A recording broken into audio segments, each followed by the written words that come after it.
रमन और पड़ोसी। एक दिन मोगा सिंह के घर पर। आवारा निकट्टू। ओए तू अनपढ़ बेवकूफ। देखो जी, मैं कहती हूँ सुधर जाओ। ओए गुस्सा मत दिला। रमन के घर पर है ये कैसा शोर? कमली, पड़ोसी मियाँ बीबी लड़ रहे हैं। वे ऐसा क्यों करते हैं? पत्नी ने मोगा सिंह को गुस्सा दिला दिया होगा, वरना वह शांत स्वभाव का आदमी है। नहीं, मर्दों का मिजाज ही गर्म होता है, बिना वजह तुनक जाते हैं। मर्दों को दफ्तर में सारा दिन अफसरों से जूझना पड़ता है, पत्नी को यह समझना चाहिए। औरत को भी दिन भर किचन में और बच्चों के साथ सिर खपाई करनी पड़ती है।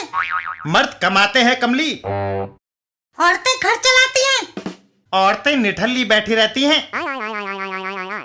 मर्द आवारा। औरतें झूठी। मोगा सिंह के घर पर गंवार। लड़ाकी। ओए बीका कौर, लगता है पड़ोसी मियाँ बीबी लड़ रहे हैं।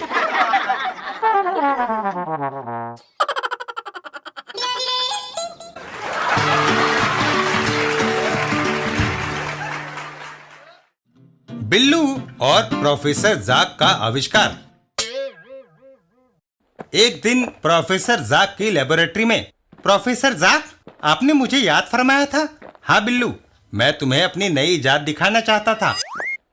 मैंने एक ऐसी मशीन का आविष्कार किया है जिससे इंसान को बूढ़े से जवान बनाया जा सकता है।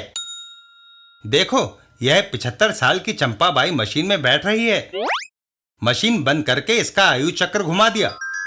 5 मिनट बाद दरवाजा खोलता हूं। दरवाजा खोलने पर चंपाबाई। अद्भुत। बिल्लू बैठो, मैं थोड़ी देर में आता हूं। तभी, अरे बजरंगी पहलवान, तुम? बिल्लू, मैंने खिड़की से सब कुछ देख लिया है। यदि तुम मुझे इस मशीन में बैठाकर मेरी उम्र घटा दो तो 45 से मैं 25 साल का जवान हो जाऊंगा। मगर? अगर मगर कुछ नहीं, मैं अंदर बैठता हूं, तुम्हें सिर्फ आयु चक्र घुमाना है। बिल्लू आयु चक्र को घुमाता है और फिर प्रोफेसर साहब, चक्र घुमाते हुए टूट गया और सारे कलपुर्जे नीचे गिर गए। मशीन में कोई बैठा तो नहीं, बजरंगी है, अपनी उम्र घटाना चाहता था। लेकिन तुमने चक्र को किस तरह घुमाया था? दाएं। गजब कर दिया बिल्लू, घटाने के लिए बाएं घुमाना चाहिए था। चक्र दाएं घुमाने से उम्र जमा होने यानी बढ़ने लगती है। मशीन का दरवाजा खोलने पर हाय।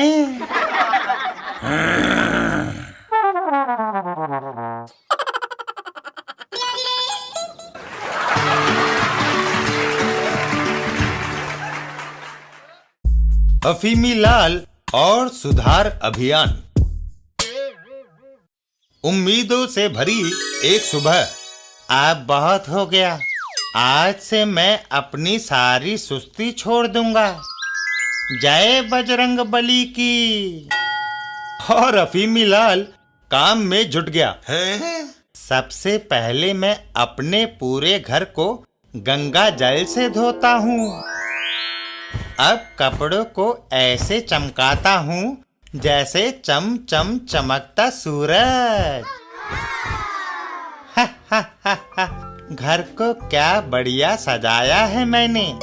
और अब बनाकर लाया हूँ तरह तरह के स्वादिष्ट पकवान हैं। यम यम यम। अफीमी लाल अपनी शेव बनाने लगा। मशीनी लाल को हमेशा मुझसे शिकायत रहती थी कि मैं दाढ़ी बनाने से कतराता हूँ। बड़े दिन हो गए अपने बालों को शैम्पू किए हुए। ला ला ला ला ला ला ला ला ला।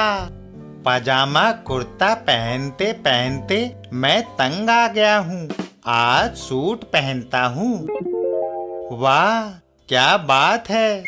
बालों में कंघी करके मैं पूरा अमिताभ बच्चन दिखता हूँ। और उसी शाम मशीनी लाल थका मांदा दफ्तर से घर लौट रहा था। आज तो दफ्तर में इतना काम था कि मेरी हालत ही खस्ता हो गई। दिन भर कमा कमा कर मेरा बुरा हाल हो जाता है और वो अफीमी का बच्चा मौज करे। मशीनी लाल ने एक जोरदार किक पत्थर पर मारी और परिणाम स्वरूप उसकी टंगड़ी टूट गई। अय्यो! ओहो हो! मुझे ऐसा लगता है अफीमी लाल के चक्कर में मैं किसी दिन पागल जरूर हो जाऊंगा। और जब मशीनी लाल अपने घर पहुंचा तो वहां का दृश्य देखकर उसकी आंखें बाहर निकल आई। हैं? तभी अफीमी लाल वहां आया। मशीनी भैया आ गए, ये तौलिया लो, फटाफट जाकर मुंह हाथ धोकर आओ, तुम्हारी चाय ठंडी हो रही है। हैं? ये सारा नजारा देखकर मशीनी लाल के सर में एक साथ सैकड़ों घंटियां बजने लगी। बाप रे बाप, ये क्या हुआ मशीनी भैया को? अफीमी लाल ने तुरंत हॉस्पिटल में फोन घुमाया। हेलो डॉक्टर साहब, जल्दी से एम्बुलेंस भेजिए, लगता है मेरा भाई पागल हो गया है। वो एक साथ हंस भी रहा है और रो भी रहा है। एम्बुलेंस दनाती हुई वहां आई और मशीनी लाल को उठाकर अपने साथ ले चली। और फिर कुछ देर बाद पागल खाने में। चिंता की कोई बात नहीं है, तुम्हारा भाई 1-2 सप्ताह में ठीक हो जाएगा, लेकिन आगे से तुम कोई ऐसा काम ना करना जिससे उसके दिमाग को झटका लगे। हैं?